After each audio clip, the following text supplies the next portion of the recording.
Financial action task force बहुत ही easy तरीके से अपन समझेंगे।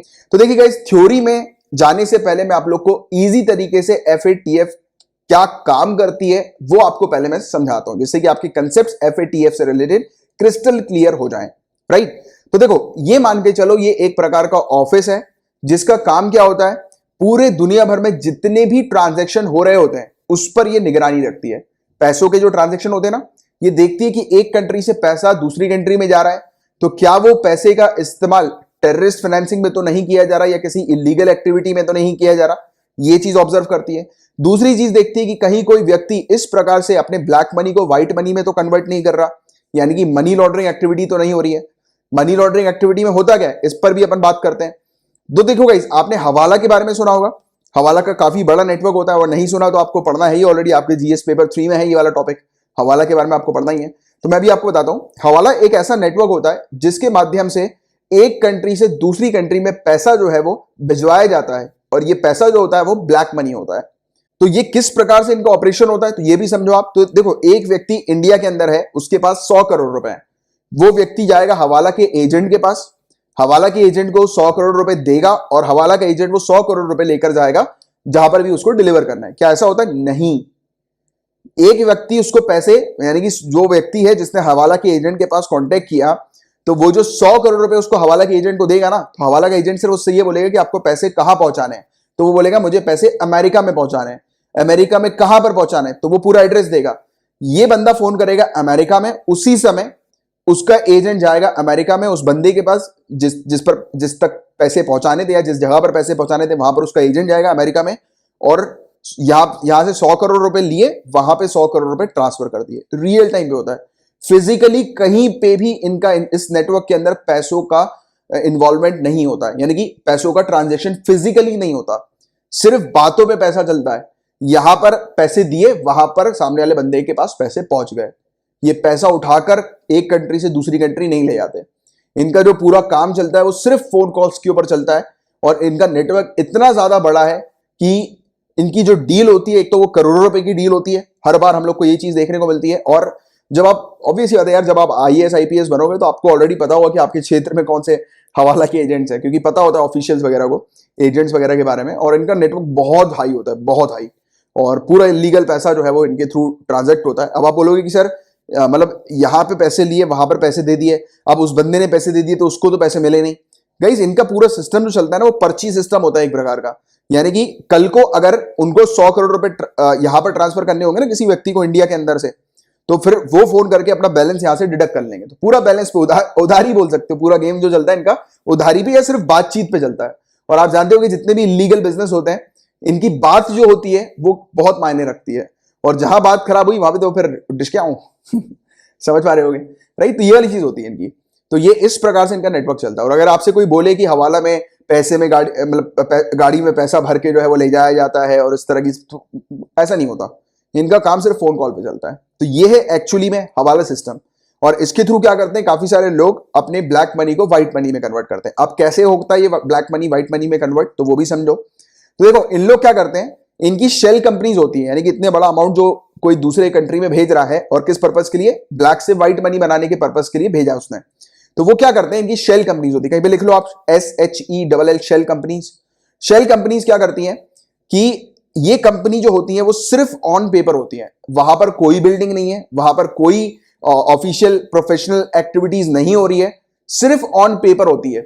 कंपनी सिर्फ लीगलाइज होती है पेपर पे, कागज पे। एक्चुअल में कोई कंपनी नहीं। आप वहां पर जाके देखोगे खाली मैदान होगा, कुछ नहीं काम हो रहा। बट ये क्या करते हैं, ये वहां से पैसा थोड़ा थोड़ा यहां भिजवाएंगे हर महीने, और ये दिखाएंगे कि हमारा जो है ये कंपनी बिजनेस कर रही है और हमें ये प्रॉफिट आ रहा है। तो ये जो गोलमाल होता है ना, इसको पकड़ने का काम होता है FATF का। दूसरी चीज ये पकड़ती है, देखती है कि जो एक कंट्री के अंदर जो पैसा है उसका किस तरीके से उपयोग कर रही है वो कंट्री। जैसे कि पाकिस्तान को अभी इसने टारगेट किया हुआ। क्यों किया हुआ? क्योंकि इसको शक था कि पाकिस्तान जो है वो पैसे, पाकिस्तान के अंदर जो पैसों का जो ट्रांजेक्शन हो रहा है वो टेररिस्ट फंडिंग के लिए हो रहा है, टेररिस्ट फाइनेंसिंग के लिए हो रहा है। और इस पर FATF ने पाकिस्तान से क्वेश्चंस दिए थे। FATF ने पाकिस्तान को क्वेश्चंस दिए थे, और उस क्वेश्चंस का जवाब पाकिस्तान दे नहीं पाई FATF को। तो इसने FATF ने पाकिस्तान को ग्रे लिस्ट में डाल दिया। इनकी ग्रे लिस्ट में आने का मतलब क्या होता है, एक कंट्री को वार्निंग दी जाती है कि अगर समय रहते हुए आपकी जितनी भी एक्टिविटीज है आप बंद कर दो, और अगर ऐसा नहीं करोगे तो आपको ब्लैक लिस्ट में डाल दिया जाएगा। अब ये FATF जिन भी कंट्रीज को ग्रे लिस्ट में या ब्लैक लिस्ट में डालती है ना, ये मान के चलना उन कंट्रीज के साथ कोई भी दूसरी कंट्रीज किसी भी प्रकार से डील नहीं करती है, एक प्रकार से बॉयकॉट कर दिया जाता है उन कंट्रीज को।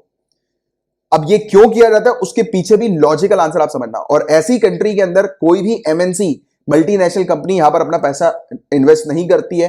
जैसे कि हमारे यहां पर देखिए इंडिया के अंदर काफी सारी MNCs हम लोग को देखने को मिलती हैं, बट अगर कोई भी कंट्री FATF की लिस्ट में अगर आ जाती है ना, चाहे वो ग्रे लिस्ट हो या ब्लैक लिस्ट की, तो फिर बात ही अलग है। ब्लैक लिस्ट तो टोटल बॉयकॉट होता है, ग्रे लिस्ट तो एक वार्निंग की तरह दी जाती है, राइट, कि आप जो है वो समय रहते समझ जाओ।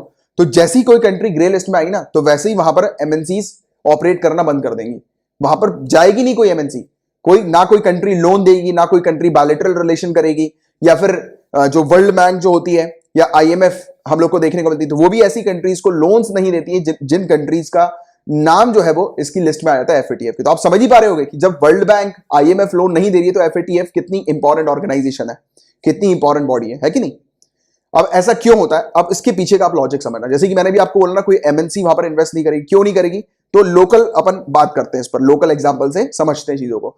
जैसे ये आप एक कंपनी के साथ काम कर रहे हो, ठीक है, यानी कि आपकी एक अलग कंपनी है, आपकी एक दूसरी कंपनी के साथ आपके कुछ ट्रांजैक्शन चल रहे हैं, कोई भी बिजनेस चल रहा है, बट अगर आपको पता लगता है कि वो जिस कंपनी के साथ आप बिजनेस कर रहे हो वो कंपनी जो है वो किसी इलीगल बिजनेस में इन्वॉल्व है, तो ऑटोमेटिकली आप जो है वो अपना रास्ता काट लोगे उस कंपनी से। क्यों काट लोगे, क्योंकि बिकॉज यू डोंट वांट कि अथॉरिटीज आपके पास आए और आपसे पूछताछ करें। द प्रॉब्लम, अब आप बोलोगे सर हम तो गलत नहीं, हमसे पूछताछ करेंगे तो भी क्या होगा।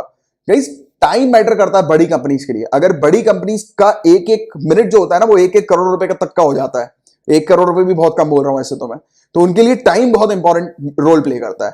अब उनकी कंपनी के पास अगर FATF निगरानी रखेगी, FATF की अथॉरिटीज अगर बार बार आके पूछताछ करेंगी, डेटा मांगेंगी, राइट, तो ऑब्वियस ही बात है कि उनका टाइम जो है वो बर्बाद होगा। कोई नहीं, जैसे कि हम ही लोग को देख लो, अगर पूछताछ करने के लिए पुलिस वगैरह अगर घर पे आती है या अपने ऑफिस पे आती है, तो उस समय ऑब्वियस ही बात है हम तो गलत नहीं है, हम जो भी इंक्वायरी है वो कर रहे हैं उसका हम लोग रिप्लाई करेंगे, बट द प्रॉब्लम इज कि उस समय हमारा बिजनेस हैम्पर हो रहा होता है ना।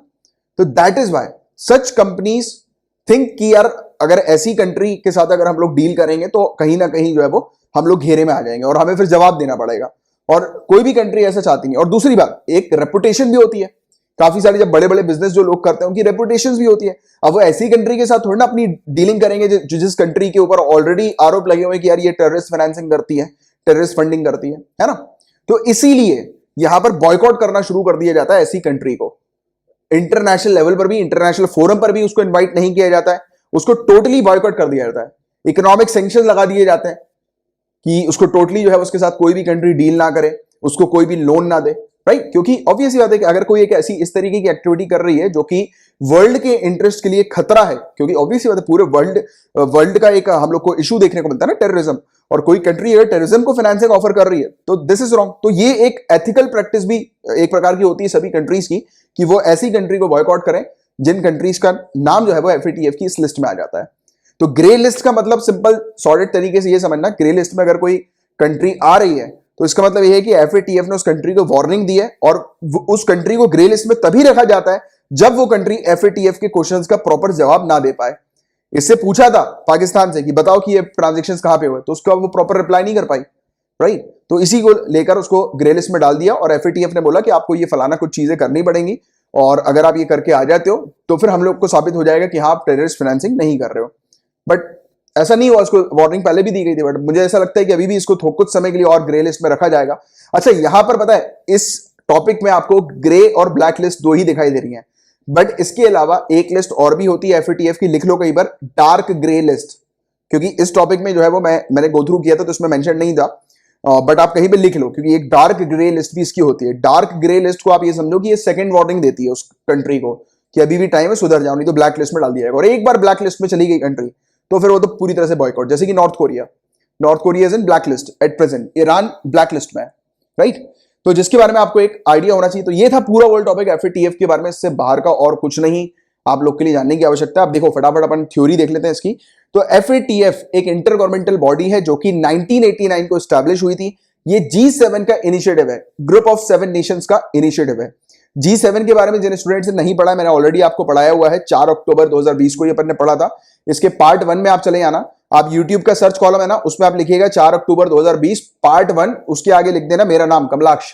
जो भी लिस्ट में पहला वीडियो आएगा वो यही वाला आएगा, और इस वीडियो के 20 मिनट 54 सेकंड पे आप जाओगे तो आपको ये टॉपिक मिल जाएगा। ये टॉपिक एक बार आप देख लेना। और इसमें मैंने और भी काफी सारी चीजें बताई हुई है, बट G7 के बारे में भी एक्सप्लेन किया हुआ था, आप देख लीजिएगा G7 को अच्छे से।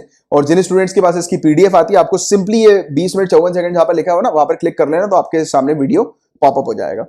अच्छा, और ये क्या करती है, ये पॉलिसी मेकिंग बॉडी है, एक प्रकार की पॉलिसीज बनाती है, काम करती है कि जितने भी नेसेसरी पॉलिटिकल मुद्दे वगैरह जो हम लोग को देखने को मिलते हैं, तो उसको रिजॉल्व करने का इसका काम होता है, राइट। नेशनल लेजिस्लेटिव और रेगुलेटरी रिफॉर्म से रिलेटेड अलग अलग एरियाज में इसका जो सेक्रेटेरिएट है वो organisation of economic cooperation development जो पेरिस के अंदर है, तो उसी के हम लोग को हेडक्वार्टर में ही देखने को मिलता है, राइट।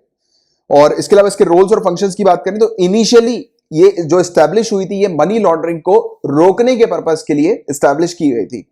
फिर अक्टूबर 2001 में इसको और काम दिए, जैसे कि टेररिस्ट फाइनेंसिंग को रोकना, राइट। फिर अप्रैल 2012 में इसको क्या काम दिया कि जो भी फाइनेंसिंग होती है न्यूक्लियर बॉम्ब्स वगैरह के लिए, वेपन्स ऑफ मास डिस्ट्रक्शन के लिए, राइट, यानी कि कोई भी एक कंट्री दूसरी कंट्री को या फिर कुछ ऑर्गेनाइजेशन को ये अगर पैसे दे रही है न्यूक्लियर बॉम्ब के पर्पस के लिए, तो फिर जो है वो इन सब चीजों को रोका जाता है। तो इस पर ये निगरानी रखती है, इनको रोकने का काम करती है ऐसे ट्रांजैक्शन को। इसका मेन फोकस ये होता है कि इंटरनेशनल फाइनेंशियल जो सिस्टम है वो फेयर रहे, और मतलब यानी कि इसमें किसी प्रकार की इलीगल एक्टिविटीज ना हो, और फेयर तरीके से ये इंटरनेशनल फाइनेंशियल सिस्टम देखने को मिले। और FATF के अंदर टोटल 37 मेंबर्स होते हैं, 2 रीजनल ऑर्गेनाइजेशंस इसके हम लोग को देखने को मिलते हैं, और यहां पर पूरे दुनिया भर के यानी कि पूरी ग्लोब के काफी सारे जो मेजर फाइनेंशियल सेंटर्स हैं वो भी इसमें इंक्लूडेड हम लोग को देखने को मिलते हैं, जो कि रिप्रेजेंट करते हैं।